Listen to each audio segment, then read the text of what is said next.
March Madness is underway, so are high school spring sports, and the Mets and Yankees are eyeing opening day this week. Joining us, as always, is Jersey Sporting news writer Bobby Santoro to talk all about it. Bobby, March is always such an exciting time for sports, isn't it?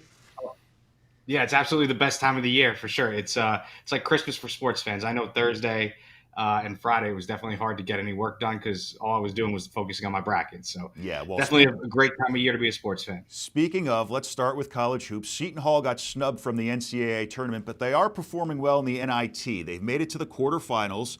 Can they continue that success? What do you think? I think they can.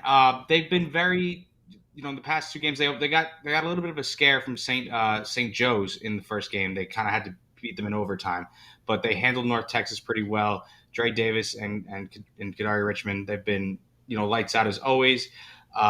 It's the one thing with them is they get to play these games at home now. Now, not at the Prudential Center, but they get to play them on campus, which is good. So they could, I know Shaheen Holloway was saying he's definitely felt the home field advantage or home court advantage, I should say, there. So it's definitely, I think they can run it, and I think it's very important for them to do it too, because they want to let everyone know that the selection committee made a mistake by Yeah. picking teams like Virginia, who got dominated in the first round over them.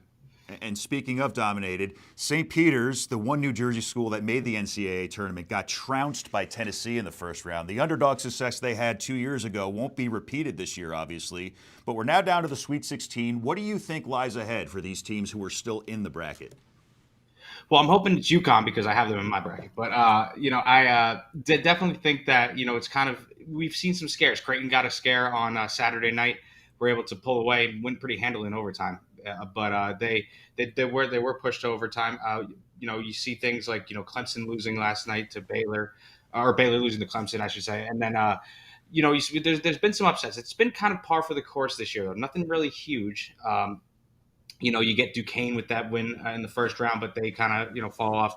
So I mean, it's really just kind of you look at my guess would be kind of in the final four here. I'm looking at UConn. There's I still think Creighton can do it, can get there. Houston as well is another tough one.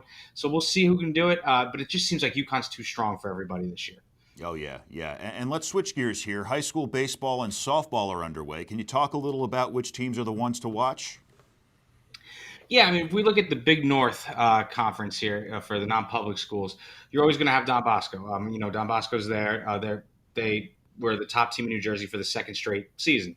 So they have some returning players. I know Michael Hanna, Dylan or Nick Becker, and then their pitcher Dylan Hershaw. Those are the three guys you want to keep an eye out on for them.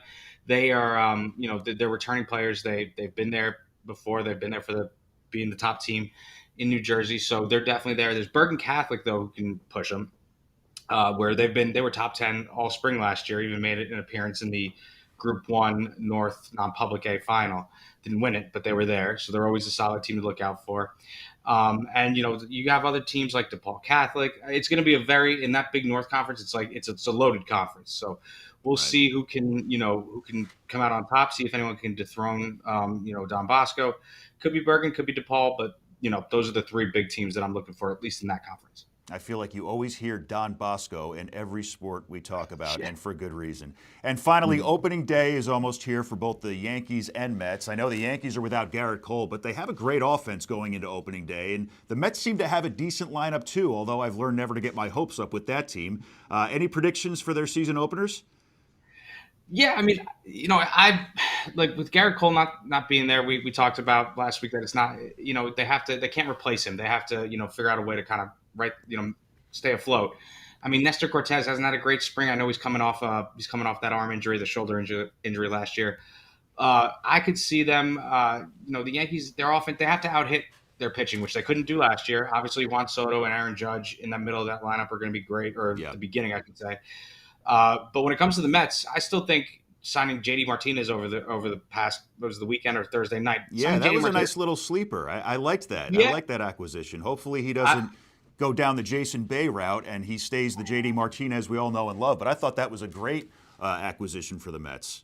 absolutely. He's he's one of the rare guys who can put the ball to the fence in the opposite way. So he would have been great as a Yankee a few years ago. But yeah, I think for the Mets, it's more of it's not that they're playing with house money because you don't expect too much from them this year because of the way they kind of carried themselves into the offseason. But there's still some great players on that team. You have Alvarez, you have Pete Alonso, who God knows if he stays, if they trade him or if they keep him. But I still think that the Mets can make some noise. I think the Yankees, it's a tough division for them. We can, obviously I want to say they're going to be great, and I hope they can, at least make it to the wild card round. Yeah. But with the Orioles being who they are, and that division is always tough too. So, but you know what, I'll say I wouldn't be surprised if both teams at least make the wild card this year. The Mets it would be fun, a fun run for them, and it'd be kind of like playing with house money this year. They could definitely do it with the young players they have. Bobby Santoro of Jersey Sporting News, thank you as always, my friend. Thanks, Mike. Thanks for having me. Head over to ONNJ.com for the latest news and sports anytime.